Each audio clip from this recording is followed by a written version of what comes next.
Royaume de Dieu, je te demande de venir établir ton règne dans chaque esprit, chaque âme, dans chaque corps, dans ce lieu, au nom de Jésus de Nazareth, Royaume de Dieu. Je te demande de venir établir ton règne dans chaque pensée, parole et action dans cette salle, au nom de Jésus de Nazareth, Royaume de Dieu.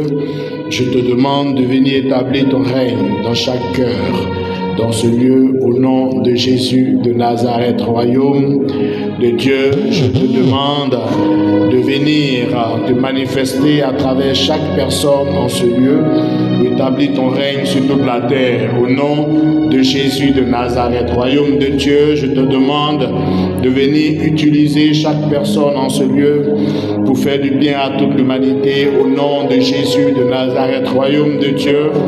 Je te demande de venir utiliser chaque personne en ce lieu pour bénir toute l'humanité, au nom de Jésus de Nazareth, Royaume de Dieu. Je te demande de venir utiliser chaque personne en ce lieu pour apporter des solutions aux problèmes de l'humanité, au nom de Jésus de Nazareth. De Jésus de Nazareth, au nom puissant de Jésus de Nazareth, au nom puissant de Jésus de Nazareth. Amen. Alors, je vous salue tous dans le nom de Jésus. Est-ce qu'on a un deuxième micro? Ah, ok. Est-ce qu'on peut donner le deuxième micro à Tante Clémentine? Elle va nous rendre un petit témoignage et puis on va continuer.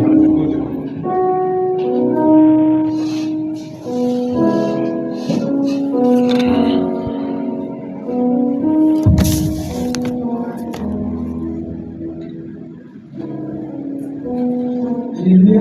Amen. Salut au précieux nom de Jésus-Christ. Je suis venu pour mon témoignage de ce que Christ a fait pour moi au travers du booster. J'ai une de mes amis qui m'a appelé, me dit, le booster m'a donné un livre, j'ai fait des confessions et vraiment ça a marché. Effectivement, ça a marché. Elle a eu beaucoup de clients, elle a eu 3 voitures. On lui a donné une MG, on lui a donné sa voiture, elle a ça déjà. Et elle doit récupérer les 2 autres voitures après. Et elle m'a dit, dans le livre, il y a plusieurs proclamations à faire. Il y a des proclamations sur la santé. Je lui ai dit, d'accord, je vais demander au booster. Donc j'appelle le booster, je lui demande, je lui dis, ah, tu as donné un livre à telle personne. Ça lui a fait du bien, j'aimerais avoir aussi. Et il n'a pas hésité. Je crois 2 jours après, il m'a envoyé le livre. Depuis le mois d'août, pendant que ma mère était malade, c'est quand vous vous occupez d'une personne malade âgée, ça fatigue un peu le corps. Et j'ai eu des petits bobos. J'ai perdu 25 kilos en 2 mois et demi. C'est sûr qu'il n'est pas normal. Quand le booster m'a vu, il m'a dit, ah, maman, t'as dit que tu te portes bien. Ça va? Je dis, oui, ça va, mais je ne suis pas en bonne santé. C'est après, maintenant, quand mon ami m'a dit ça, qu'il m'a envoyé le livre qui s'intitule Ton succès au pouvoir de ta langue. Effectivement, moi j'étais partie sur le plan santé. J'ai commencé à faire les proclamations. Après, j'ai fait des examens scanner, 39 examens. Il m'a montré les problèmes que j'avais. Et j'ai commencé à faire des proclamations. Je faisais les proclamations. C'était mes comprimés. J'ai 3 comprimés après le matin, midi et soir. Moi, je faisais les proclamations comme si je donnais mes comprimés. Mais je vous assure que Dieu a commencé à faire des choses. Dieu a commencé à faire beaucoup de choses. Et il y avait plusieurs bobos, ça commençait à disparaître un à un. Ça disparaissait un à un.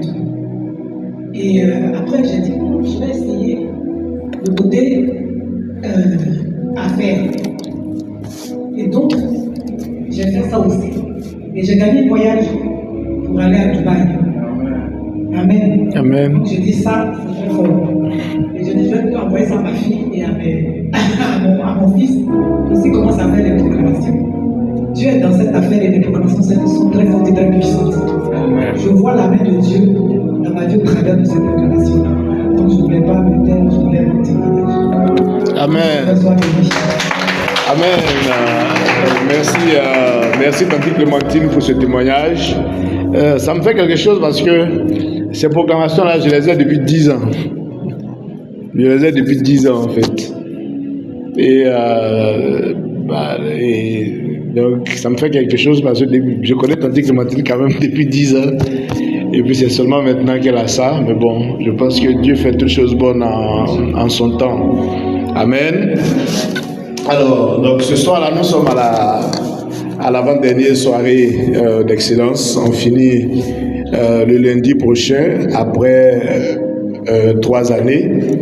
Alors, j'ai un frère, un serviteur de Dieu qui est en France aussi, qui écoute les soirées d'excellence, qui me dit, ah mais vraiment, ça nous réveille vraiment. Hein.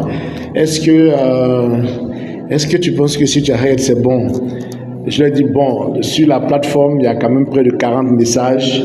Il faut plutôt se ressourcer. Vous savez, si vous écoutez des enseignements durant 3 ans et que ça ne crée pas une transformation en vous, même si vous les écoutez durant 10 ans, vous ne serez pas transformé.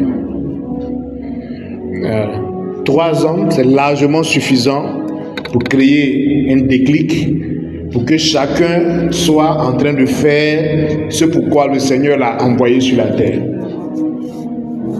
Donc, il ne s'agit pas de faire de vous des spectateurs, non. Il s'agit de faire de vous des acteurs, des gens qui posent des actes, qui influencent les gens, qui impactent des gens qui sont constamment en train de prendre des initiatives, etc. Et nous pensons que 3 ans, n'est-ce pas, c'est bon. Voilà, parce que le booster lui-même, il n'arrête pas de prendre des initiatives. Là, mon association était basée sur Abidjan. On a ouvert San Pedro, on va ouvrir Boaké et on continue. Nous, on est en train de se déployer pour prendre toute la Côte d'Ivoire. Donc, c'est vrai qu'on l'enseigne, mais nous-mêmes, on est en mouvement. Voilà, très bientôt, vous allez apprendre que Booster n'est pas là, il va aller au Togo. Après, ah non, Booster n'est pas là, il est à Ouaga. Après, Booster n'est pas là, il est à Paris. Parce qu'on est en mouvement, on continue, n'est-ce pas, de se déployer. Et ça doit être le lot de chacun de nous. Donc, le manuel de proclamation, je le distribue gratuitement. Donc, si tu n'as pas encore un manuel de proclamation, la production n'est pas gratuite. Hein? Je dépense pour produire le manuel, pour faire la revue, tout ça, je dépense. Mais je l'offre gracieusement.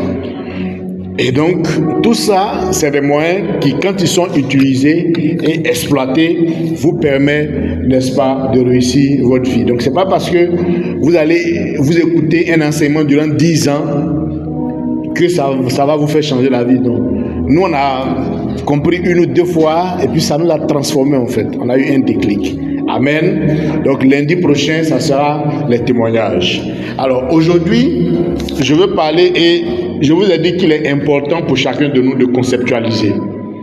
Quand le Seigneur t'inspire, il faut créer tes propres concepts. Ces concepts-là, il faut les appuyer sur la parole de Dieu. Ensuite, il faut les défendre. Donc, la semaine dernière, nous avons parlé du taux d'utilité personnelle. Aujourd'hui, nous allons parler du quotient de réussite. Donc, le quotient de réussite, c'est un concept que j'ai créé. Mais pourquoi est-ce que nous avons créé le quotient de réussite? On a créé le quotient de réussite quand on s'est posé la question de savoir pourquoi dans la vie, il y a des gens qui réussissent et d'autres pas. Donc, voici la question à laquelle le quotient de réussite vient répondre. Pourquoi est-ce que dans la vie, il y a des gens qui réussissent et d'autres pas? Et donc, on a pris une démarche scientifique en émettant, n'est-ce pas, des hypothèses. On s'est dit que dans la vie, il y en a qui réussissent et d'autres pas, parce que si tu vas à l'école, tu réussis, et puis quand tu n'es pas là à l'école, tu échoues. Et quand on a observé les êtres humains, on a vu qu'il y en a qui partaient à l'école jusqu'à l'agrégation, mais qui faisaient le naufrage de leur vie. Et puis on a vu que des gens n'étaient pas là à l'école, mais ont réussi à réussir leur vie, comme le célèbre planteur Akablewé. Ou Sansan Kwao, des gens qui ont marqué leur temps alors qu'ils n'étaient pas allés à l'école. Donc on a conclu que l'élément clé de la réussite dans la vie, c'était pas forcément le fait d'être allé à l'école ou pas. On s'est dit, bon, si c'est pas le fait d'être allé à l'école, c'est certainement le fait, n'est-ce pas, d'être né de parents riches. Donc quand tu es né de parents riches, de parents ministres, de parents milliardaires, tu réussis ta vie, et puis quand tu es né d'un parent qui vit dans le ghetto et qui n'a rien, tu échoues ta vie. On a observé la vie des gens, on a vu des gens qui sont nés de parents multimilliardaires, qui ont fait le naufrage de leur vie, qui ont totalement raté leur vie et qui se sont retrouvés dans le ghetto, et puis des gens qui sont partis du ghetto pour se retrouver eux-mêmes multimilliardaires. Donc on a conclu que la réussite dans la vie ne dépendait pas de la filiation, ne dépendait pas du fait que les parents aient l'argent ou pas. On a dit, bon, si c'est pas ça, c'est que c'est certainement la bonne constitution physique. Ça veut dire que si tu es handicapé, tu échoues dans ta vie, et puis quand tu es bien bâti, tu réussis. Et quand on a observé la vie des êtres humains, on a vu qu'il y a des gens qui étaient bien bâtis, mais qui faisaient le naufrage de leur vie. Et puis il y a des gens qui étaient vraiment handicapés, comme les Isabelle Glazer, qui étaient sourdes, muettes et puis aveugles, mais qui ont réussi à impacter leur époque et à réussir leur vie, en fait. Donc on a conclu que la réussite dans la vie ne dépendait pas de la bonne condition physique. On a dit, bon, dans ce cas-là, c'est que certainement la réussite dans la vie dépend de la profession. Si tu es tailleur, tu échoues. Si tu es PDG, tu réussis ta vie. Et on a pris la vie des êtres humains, on a vu qu'il y a des PDG qui ont fini par faire le naufrage de leur vie, et puis il y a des tailleurs qui sont devenus patéos. On a vu que de deux chanteurs, un devient Alpha Blondy et un autre est un anonyme. On a vu que de deux footballeurs, un devient Didier Drogba et puis un autre est un anonyme. Donc on a conclu de deux chefs d'État, un se retrouve assassiné et puis un autre s'en sort, comme Barack Obama. Donc du coup, on s'est rendu compte que ce n'était pas la profession qui déterminait la réussite dans la vie. On s'est dit, bon, si ce n'est pas la profession qui détermine la réussite dans la vie, c'est que c'est l'adoration de Dieu. Donc on a observé la vie des adorateurs de Dieu. On a vu qu'il y a des adorateurs de Dieu qui réussissaient et puis des adorateurs qui faisaient le naufrage de leur vie. Donc on a conclu que l'élément clé, ce n'était pas... L'adoration de Dieu était importante, mais il y a une clé. Tu peux être un adorateur de Dieu, mais si tu n'as pas la clé, tu rates ta vie. Mais tu peux être un adorateur de Dieu, si tu as la clé, tu réussis, n'est-ce pas, ta vie. Et c'est comme ça que nous sommes rentrés donc dans les Écritures. On a lu et relu Josué 1:8, on a vu les principes et on a trouvé les deux éléments qui déterminent en fait la réussite dans la vie. Un quotient, c'est une division. C'est ça, un quotient. La réussite, c'est le fait d'avoir le résultat qu'on souhaite. Donc, la réussite varie d'un individu à l'autre. Ce que moi, je peux dire, j'ai réussi là, c'est pas la même chose pour toi. Ça dépend de ce que moi je cherchais depuis. Alors que ce que moi je cherchais depuis, c'est pas ce que toi tu cherches depuis. Donc la réussite, elle est subjective. Elle dépend de chacun, du résultat que chacun cherche en fait. Donc dès lors que tu as le résultat que tu souhaites, tu dis waouh, j'ai réussi. Donc la réussite, c'est le fait d'avoir le résultat souhaité.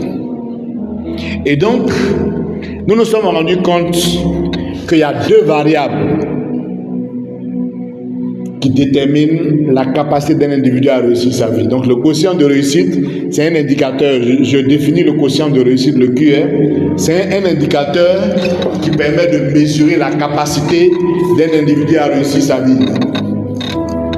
Rien qu'à partir de là, moi je peux vous dire si quelqu'un va réussir sa vie ou bien si quelqu'un va faire le naufrage de sa vie. Rien qu'à partir du quotient de réussite. Je rappelle que la première fois que j'ai enseigné le quotient de réussite, on était en 2012. Ça fait 11 ans que j'ai enseigné le quotient de réussite. Quand j'enseignais le quotient de réussite, je ne travaillais pas. Quand j'enseignais le quotient de réussite, je me déplaçais en Baka. Quand j'enseignais le quotient de réussite, n'est-ce pas, je n'avais rien. Mais j'avais la connaissance du quotient de réussite. Alors, quelle est l'observation que nous avons faite? On a observé que ceux qui réussissent leur vie là, c'est des personnes qui ont un niveau de responsabilité qui est très élevé. Ça, c'est vraiment le premier constat. On a regardé un peu les civilisations. On a vu la civilisation occidentale, la civilisation asiatique, et puis on a vu l'Afrique. On s'est rendu compte qu'en Occident, les gens ont un niveau de responsabilité élevé parce qu'ils ont été influencés par l'Évangile. L'enseignement de l'Évangile, c'est un enseignement qui est responsabilisant. Puisque l'Évangile lie le salut de chaque homme à sa propre foi. L'Évangile dit que si tu crois, tu seras sauvé. Donc ton salut dépend de ta propre foi. Donc l'enseignement de l'Évangile, c'est un enseignement qui responsabilise. Donc on a vu que les Occidentaux ont un niveau de responsabilité élevé. Ensuite, on est allé en Asie et on a vu qu'au niveau de l'Asie, eux, ils ont été influencés par des théories bouddhistes et hindouistes qui mettent l'accent sur le karma. Le karma dit que chacun récolte dans la vie ce qu'il a semé. Et ça, la Bible aussi le dit en Galates chapitre 5. Donc, là-bas aussi, c'est un enseignement qui responsabilise l'individu. Et quand on est venu en Afrique, on a vu qu'en Afrique, dans les villages, nos grands-pères, nos grands-parents, quand il y avait une situation, tout le monde partait chez le devin, chez le féticheur ou bien le marabout du village, qui à 100% des cas trouvait un responsable qui n'était jamais la personne concernée. C'est soit l'autre du village qui est fâché, c'est le cousin qui est jaloux, c'est l'oncle qui nous a attachés et tout ça. Donc on a vu que l'Africain n'a pas un bon niveau de responsabilité. Ce n'est jamais lui. C'est toujours les autres qui sont responsables. Et donc, le fait que le niveau de responsabilité de l'Africain soit très très faible fait que naturellement, n'est-ce pas, le niveau de réussite de l'Africain n'est pas bon. Donc le premier élément pour savoir si quelqu'un peut réussir sa vie, c'est de voir son niveau de responsabilité, c'est-à-dire sa capacité de répondre de ce qu'il est, de ce qu'il a, de ce qui lui arrive et de ce qu'il fait. Donc si vous avez quelqu'un qui répond de ce qu'il est, de ce qu'il a, de ce qui lui arrive, de ce qu'il fait, vous avez quelqu'un, n'est-ce pas, de responsable. Et je vais demander à quelqu'un de nous lire notre verset qui concerne la responsabilité. Mais avant cela, on va lire Josué chapitre 1, verset 8, qui est notre verset de base de ce soir. Un verset que tous les enfants de Dieu connaissent. Josué chapitre 1, verset 8. Que ce livre de la loi ne soit point de ta bouche. Amen. Médite-le jour et nuit, agis fidèlement. Amen. Tout ce qui est écrit. Amen. C'est alors que tu auras du succès dans tes accomplissements. Amen. C'est alors que tu réussiras. Amen. Amen. Donc, que ce livre de la loi ne s'éloigne point. Car c'est de ta bouche, car c'est alors que tu réussiras. Donc, le principe clé de la parole de Dieu, c'est la réussite. Il n'y a personne qui soit versé dans la parole de Dieu qui échoue. Parce qu'on dit, si tu médites ce livre la nuit et jour, c'est alors que tu réussiras. Donc la réussite est une conséquence de la bonne connaissance de la parole de Dieu. Et ça veut dire que s'il y a une absence de réussite, c'est qu'il y a une absence de bonne compréhension de la parole de Dieu. Si tu as pigé, tu réussis. Si tu n'as pas pigé, tu es bloqué. Si tu n'as pas pigé, tu n'avances pas. Si tu n'as pas pigé, tu ne progresses pas. L'un des éléments que nous avons pigé dans la méditation de la parole de Dieu, c'est que la réussite d'un individu dépend de son niveau de responsabilité. Et donc le verset que je veux nous inviter à lire, c'est Job 22, verset 28. Il y a beaucoup de versets, mais nous allons lire Job 22, verset 28. Job chapitre 22, verset 28. tes résolutions répondra le succès. Jean 2, verset 28. À tes résolutions répondra le succès, et sur tes sentiers brillera la lumière. Amen. Amen. Donc, à tes résolutions, donc à tes propres résolutions, il y a quelque chose qui va répondre. Vous savez, quand vous n'êtes pas responsable, vous ne prenez jamais de résolution. Seuls ceux qui ont un niveau de responsabilité élevé prennent des résolutions. La prise de résolution dénote que le niveau de responsabilité est monté en fait. Et à tes propres résolutions, il y a quelque chose qui répond, dit la parole de Dieu. À tes propres résolutions, il y a quelque chose qui répond, qui s'appelle le succès. La Bible dit dans le livre de Jacques qu'un homme irrésolu ne s'imagine pas qu'il recevra quelque chose de Dieu parce qu'il ne recevra rien.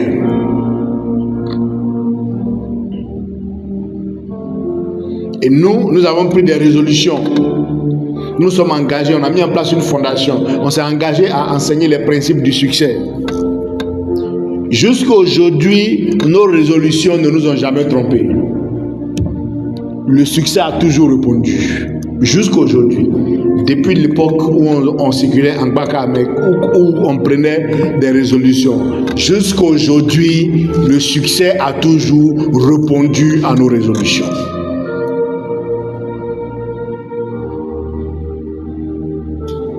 Caleb et Josué étaient résolus là où les 10 autres n'étaient pas résolus. Le succès a répondu. Caleb et Josué ont réussi à prendre le pays. Donc le premier élément du quotient de réussite, c'est votre niveau de responsabilité. Si vous avez l'habitude de faire porter la responsabilité de ce que vous êtes, de ce qui vous arrive, de ce que vous faites aux autres, votre capacité à réussir votre vie est hypothéquée.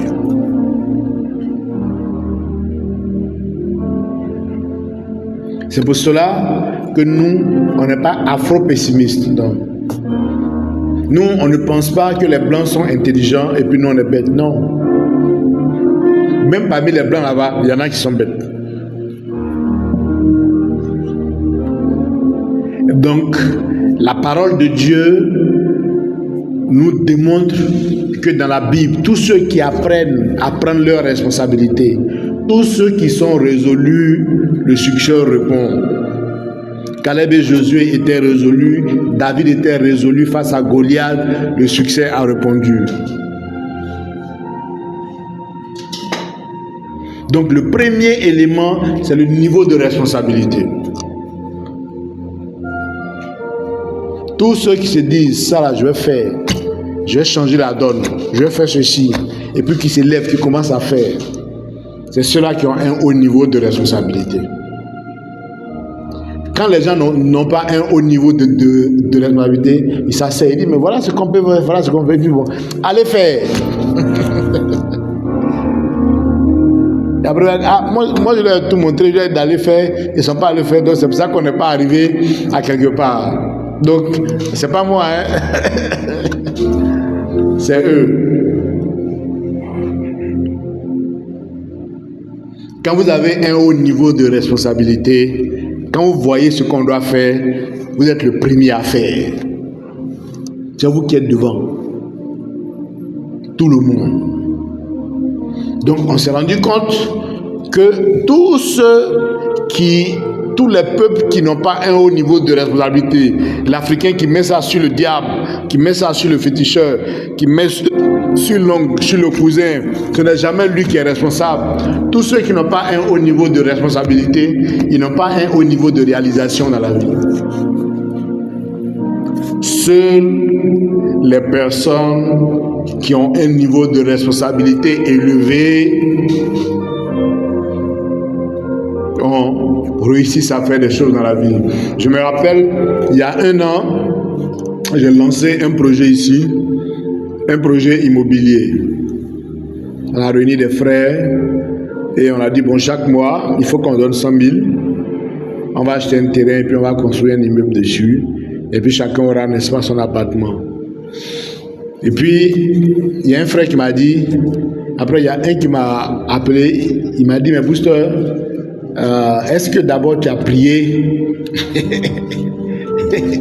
Est-ce que tu as prié pour savoir si c'est la volonté de Dieu ou bien pour savoir si ça va réussir?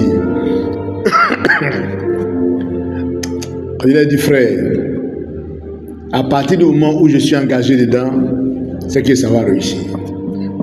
Parce que nous, on est des hommes de résolution. Quand on s'engage dans quelque chose là, on n'a jamais de doute. Parce que le juste, il vit par la foi. On n'a jamais de doute. Je dis, à partir du moment où j'ai lancé, c'est que ça va réussir. Et donc, vous allez voir qu'on a l'impression que le booster va plus vite et puis d'autres tournent, mais parce que ceux-là, même ceux qui sont dans même pour faire encore, ils vont venir hésiter encore, ils vont venir tourner. Donc, il n'y a pas de résolution.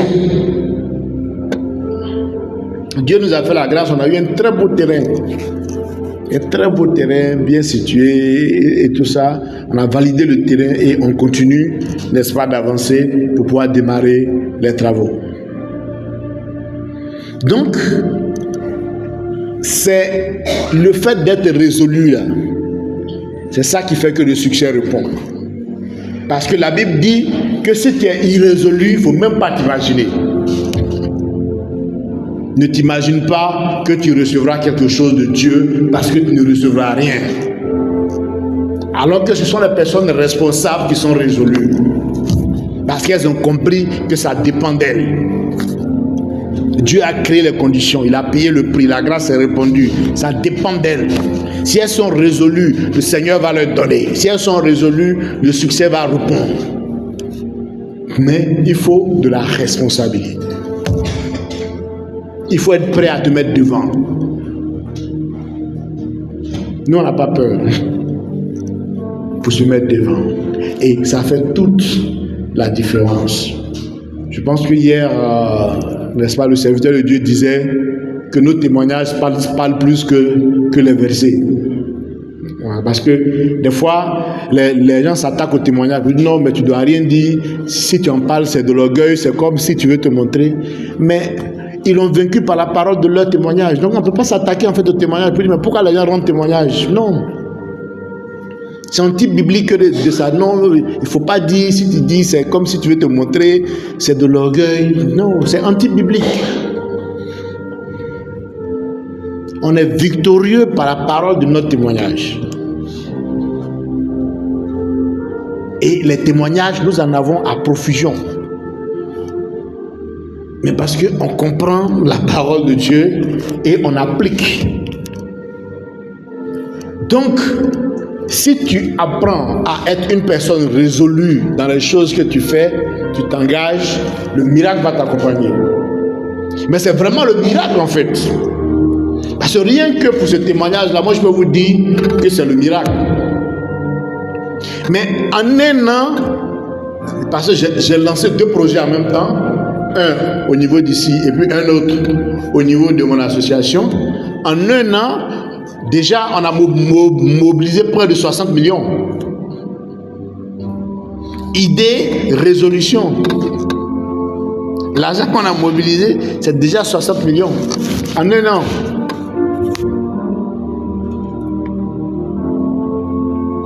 Quand je me suis levé, que j'ai dit, il faut qu'on ait le terrain. Les gens se m'ont montré beaucoup de terrains. Il y a un frère qui m'a appris à aller à Angers là-bas, on allait voir des terrains. Il m'a montré la zone. Je lui ai dit, mais est-ce que tu peux me montrer le terrain? Il dit, non, que c'est la zone d'abord, mais c'est après qu'on pourra te montrer. Il dit, mais si je demande aux uns et aux autres de nous engager, il faut bien que je vienne leur montrer le terrain. Après, il y a un chef du village d'une commune très réputée ici que j'ai rencontré, qui m'a montré aussi un autre terrain. Mais il y avait un petit problème dessus. Et puis là-bas, c'était une lettre villageoise. Entre-temps, mon cousin m'avait parlé de son terrain, mais je suis parti voir, la zone n'était pas ça. Alors que c'était pas, celui qui m'a montré m'a trompé pour ne pas que qu'on prenne le terrain parce que lui-même il cherchait des clients pour avoir des commissions.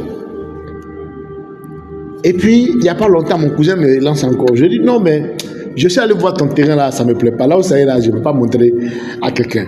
Il dit non, mais c'est. Je dis non, c'est dans une enceinte. Il dit non, c'est pas dans une enceinte. Donc lui, on s'est donné rendez-vous à nouveau, puis on est allé voir. Et j'ai vu que le gars m'a montré un autre terrain. Et quand on a allé, le gars même était là, il était confus et tout ça. Mais le terrain qu'il m'a montré est bon. Et puis ça, c'est pas un terrain avec l'aide villageoise, c'est un terrain avec ACD. Donc il y a toutes les garanties dessus. Et puis on a pour le terrain 600 mètres carrés. Alors qu'Abidjan ici, avoir terrain de 600 mètres carrés, c'est rare maintenant. Hein? Abidjan, surtout à Béjerville. Maintenant, là, tout le monde est à 400 mètres carrés maintenant. Mais on a pris un terrain de 600 mètres carrés. Comme on voulait en fait. Parce qu'on a toujours voulu avoir un terrain de 600 mètres carrés. Et puis c'est quelqu'un de sûr qu'on connaît. Donc il n'y a même pas de problème dessus. Mais tout ça, c'est parce qu'on a été résolu et puis on a démarré. On a été résolu et puis on a foncé. Demain, quand l'immeuble va sortir, les gens viendront, ils auront leurs appartements et tout ça. Sans vraiment voir transpirer cette cotisation mensuelle. On ne sentait pas trop, mais après, les résultats sont là et les résultats sont probants et puis évidents. Donc, plus votre niveau de responsabilité est élevé, moins vous vous plaignez. Celui qui se plaint trop, c'est qu'il n'assume pas, il estime que c'est les autres. C'est l'une des raisons pour lesquelles moi je ne me plains pas beaucoup. Quand ton niveau de responsabilité est élevé, tu sais que ce n'est pas les autres, c'est toi-même. Cette pensée-là que les Ivoiriens avaient dans le temps où ils disent, voilà, c'est pas toi, voilà, c'est moi. Ça, c'est une expression qui est responsable.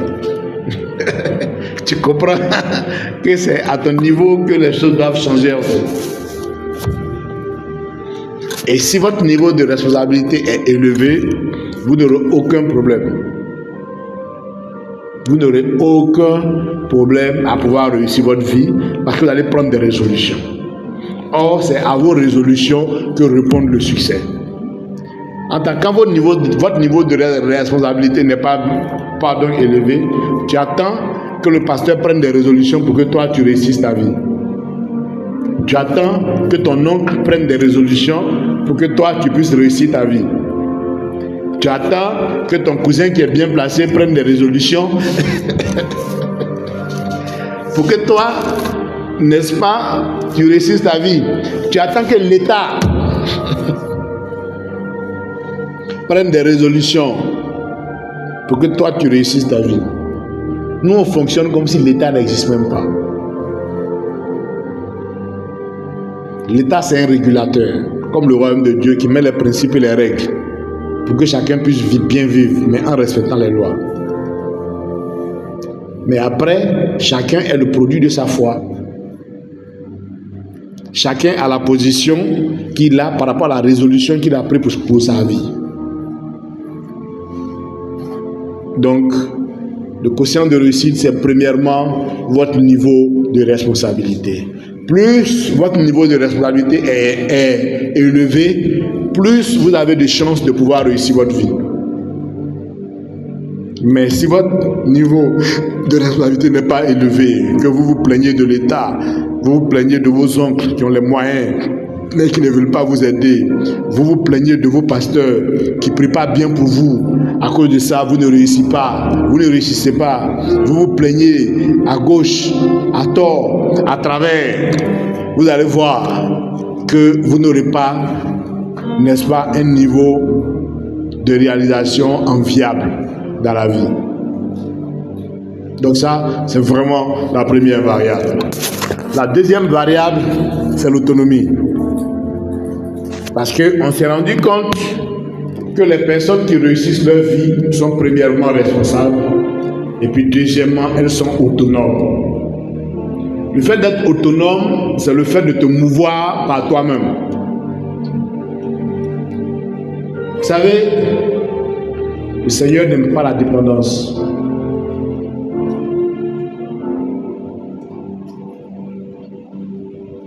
Et il met tous ceux qui ne développent pas la dépendance, il met cela dans la catégorie en fait des idolâtres. Donc on va lire un passage et puis deux passages et puis nous allons développer, n'est-ce pas, la notion d'autonomie qui est se mouvoir par soi-même. Donc je vais demander à quelqu'un de lire Deutéronome 30 verset 11 et puis Jacques, toi il faut prendre Romains 10 10. Donc quelqu'un va lire Deutéronome 30 verset 11.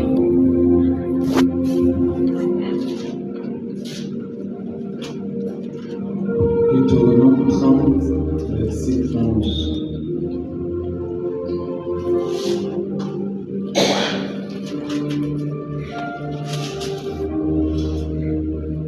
Ce commandement que je te prescris aujourd'hui n'est certainement point au-dessus de tes forces et hors de ta portée. Amen. Il n'est pas dans le ciel pour que tu dises qui montera pour nous au ciel. Amen. Il ira chercher. Amen. Donc on peut continuer. Qui nous le fera entendre afin que nous le mettions en pratique. Il n'est pas de l'autre côté de la mer pour que tu dises qui passera pour nous de l'autre côté de la mer et nous l'ira chercher. Qui nous le fera entendre afin que nous le mettions en pratique. C'est une chose au contraire qui est tout près de toi. C'est une chose au contraire qui est tout près de toi. Ça, le royaume veille à ça. C'est une chose au contraire qui est tout près de toi. Oui, amen. Donc on peut continuer. Dans ta bouche et dans ton cœur, afin que tu le mettes en pratique. afin que tu le mettes en pratique. Amen. Voilà. Donc le mécanisme pour devenir ce que nous sommes est toujours positionné dans notre cœur et dans notre bouche afin qu'on soit autonome. Pour ne pas qu'on dise ça dépend de tel, ça y est au ciel, ça y est derrière la mer et tout ça, le royaume de Dieu n'est pas dedans. Et pour ne pas qu'il y ait ce problème-là, ce dont vous avez besoin pour réussir votre vie est dans votre cœur et dans votre bouche. Ce qui est dans votre cœur, ce sont vos pensées, ce qui est dans votre bouche, ce sont vos paroles. Voilà les deux choses dont vous avez besoin pour pouvoir réussir votre vie. Celui qui a compris ça, il est parti. Jacques, Romains 10 10. Romains 10 10. Car c'est un moyen de cœur. C'est un moyen de cœur qu'on parvient à la justice. Et c'est en confessant de bouche. C'est en confessant de la bouche qu'on parvient au salut. Donc, toujours le cœur et la bouche. Qui a son cœur en dehors de lui? Qui a sa bouche en dehors de lui? C'est ça l'autonomie. Jésus a dit, la montagne qui est en face de vous là, si vous voulez la déplacer, vous devez vous appuyer sur votre cœur et sur votre bouche. Qui sont des éléments qui sont déjà en vous. Donc tous ceux qui apprennent à s'appuyer, tous ceux qui apprennent à trouver l'énergie, la force, en eux-mêmes ont un niveau d'autonomie qui est beaucoup plus élevé. Vous ne leur verrez jamais dire, ça là je ne peux pas faire parce que je n'ai pas d'argent. Parce que la foi est un principe d'autonomie. Celui qui croit, il n'a pas d'argent, mais il croit qu'il peut faire des choses et il se lève, il se met en mouvement. Donc la foi, c'est un principe d'autonomie en fait. Donc vous pouvez ne pas avoir d'argent, mais si vous croyez dans le cœur, si vous proclamez, les conditions vont se créer, vous allez commencer à bouger. Vous pouvez ne pas avoir de moyens en griffe, mais si vous croyez dans le cœur, vous confessez de la bouche, vous commencez à bouger en fait. Donc tous ceux qui comprennent ce principe-là, ils ont un niveau d'autonomie qui est très élevé. Ils n'ont pas d'argent, mais ils vont se lever, ils vont commencer à faire de grandes choses. Ils n'ont pas de moyens selon la pensée humaine, mais ils vont se lever, ils vont entreprendre des choses. Et puis après, ils finissent par avoir, n'est-ce pas, ce qu'ils veulent dans la vie.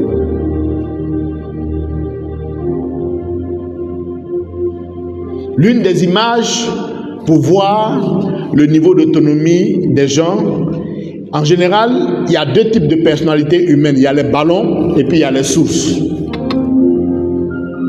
Celui qui n'a pas un bon niveau d'autonomie là, c'est quelqu'un qui est comme un ballon. quand vous n'êtes pas autonome, vous dépendez des circonstances, vous dépendez des événements, vous dépendez des situations. Donc, vous allez à gauche, à droite, au gré des circonstances, des événements et des situations. Comme un ballon qui n'a pas de force en lui-même.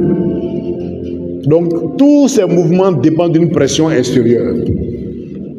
Donc, quand vous n'êtes pas autonome, tous vos mouvements dépendent d'une pression extérieure. Ça ne vient pas de vous-même. Par contre, ceux qui sont autonomes fonctionnent comme des sources. Ceux qui sont autonomes là, ils fonctionnent comme des sources. Donc la source produit de l'eau par elle-même. Et Jésus a dit, ceux qui croient en moi, des fleuves d'eau vive couleront de leur sein. Donc l'enseignement du Seigneur Jésus, c'est un enseignement qui rend autonome. C'est un enseignement qui fait de nous des sources.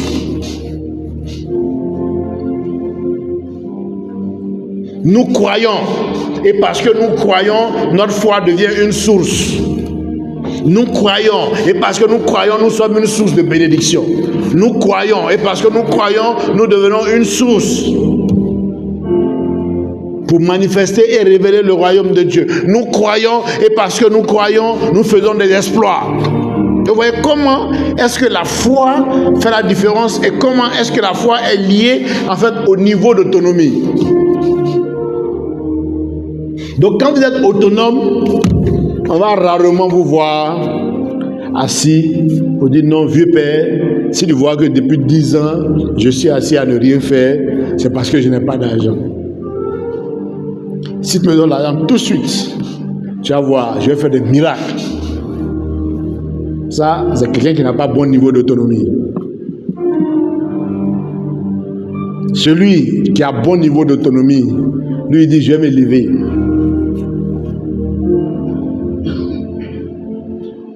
Par rapport à ce que je crois dans le cœur, par rapport à ce que je confesse dans ma bouche, l'argent dont j'ai besoin, là, j'aurai ça. Et puis je vais réaliser ce que je veux réaliser. Donc, lui, il n'a pas, mais il est en mouvement. Parce que c'est le mouvement qui va faire venir l'argent. Alors que quand tu n'as pas un bon niveau d'autonomie, tu n'es pas en mouvement. Non. Tous ceux qui ont un problème d'autonomie sont passifs. Il n'a pas cœur de dire que lui va se lever pour faire quelque chose. Il n'a pas cœur de dire que lui va se lever pour prendre le devant des choses. Donc, ça fait que son niveau de réussite est impacté. Son niveau de réussite est impacté en fait.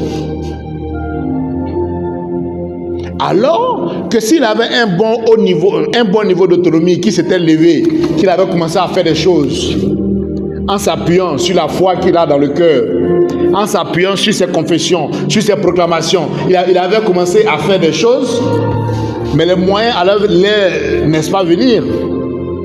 Nous, on s'apprête à organiser notre dîner gala bientôt, notre dîner gala annuel en janvier. Mais le dîner gala là, c'est une petite soirée. Un samedi soir, de 19h à 23h. Mais c'est 12 millions qu'on met dedans. Alors que je vous ai dit qu'en 2012, là, je ne travaillais pas, je me déplaçais en Baka. Petite soirée, 3 heures, 4 heures de temps. On claque 12 millions dedans. Mais parce qu'on a appris le principe, on a déployé et puis on a des résultats. Petite activité simple, drôle, on met 1,5 million dedans et puis on reprogramme encore. Là, on a lancé pour le 27 janvier. On s'en va encore. Et donc, les gens vont penser que c'est parce que tes parents sont milliardaires ou bien tu es né avec une cuillère en or dans la bouche. Mais les gens ne savent pas que c'est ton cuillère qui est bon. On appelle ça le cuillère. Donc, c'est ton quotient de réussite qui est bon. Tu as un bon niveau de responsabilité, tu as un bon niveau d'autonomie. J'ai fait un constat récemment des membres qui ont appelé à président, est-ce que je peux avoir tel montant, tant. J'ai dit, bon, à partir de 2024, là, on va mettre un fonds de soutien de 3 millions en place. Le RH qui a des soucis dans telle limite, tu appelles, on te donne, et puis tu as 30 jours pour payer, sans intérêt. Mais on peut faire tout ça parce qu'on a trop travaillé notre cuillère, en fait. on est responsable et on est autonome.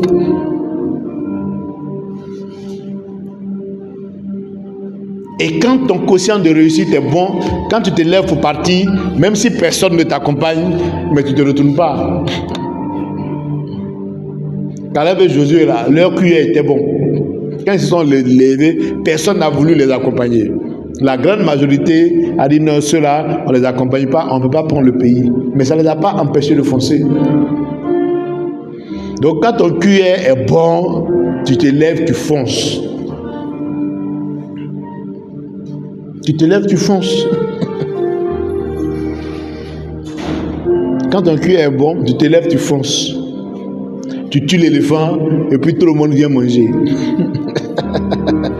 Tu te lèves, tu fonces, tu tues l'éléphant et puis tout le monde vient manger.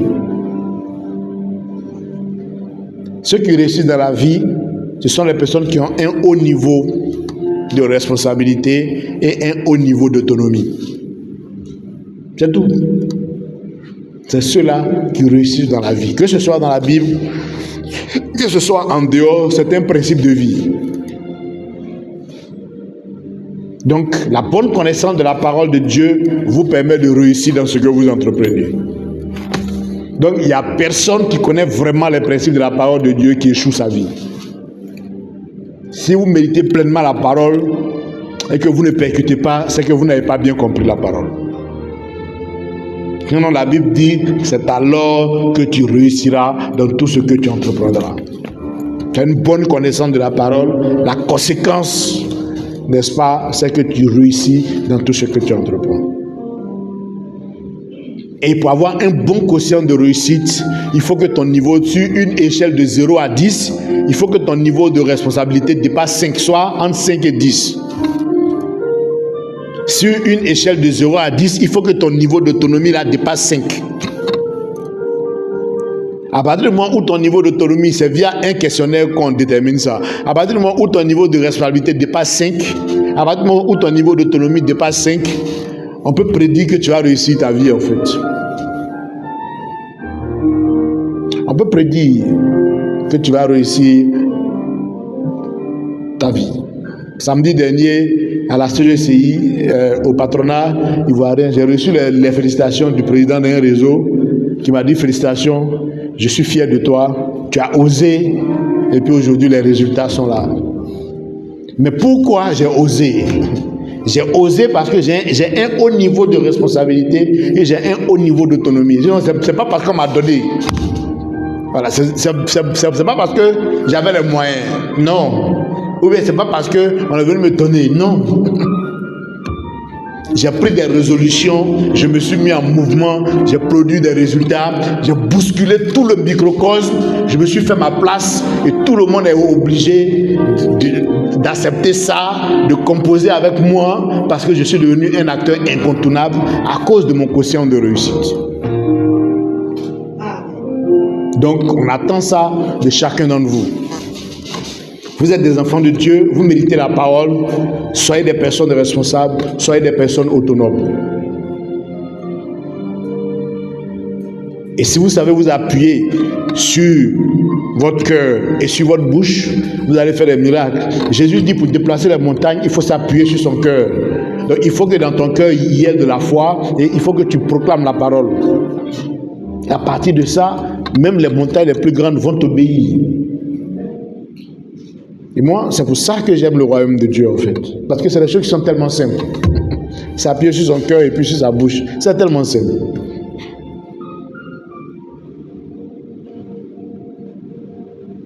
Donc, tu peux ne pas avoir de vêtements, mais tant que tu vis, tu as ton cœur et puis tu as ta bouche. Ah, voilà. Tu peux ne pas avoir d'argent, mais tant que tu vis, tu as ton cœur et puis tu as ta bouche.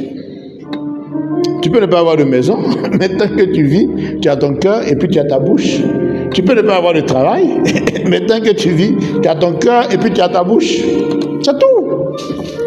À partir du moment où tu as ton cœur, tu as ta bouche, tu peux tout faire. À partir du moment où tu as ton cœur, tu as ta bouche, tu peux tout réaliser. À partir du moment où tu as ton cœur, tu as ta bouche, tu peux atteindre tous les sommets dans la vie. On dit c'est un croyant du cœur. qu'on parvient à la justice, et c'est en confessant de la bouche qu'on parvient au salut. Donc, à partir du moment où tu as ton cœur, tu as ta bouche, tu peux tout réaliser. Et c'est ça qui élève ton niveau d'autonomie, en fait. Parce que tu tires cette manière de fonctionner là de la connaissance de la parole de Dieu. Amen. Le QR. Niveau d'autonomie, niveau de responsabilité pour réussir sa vie.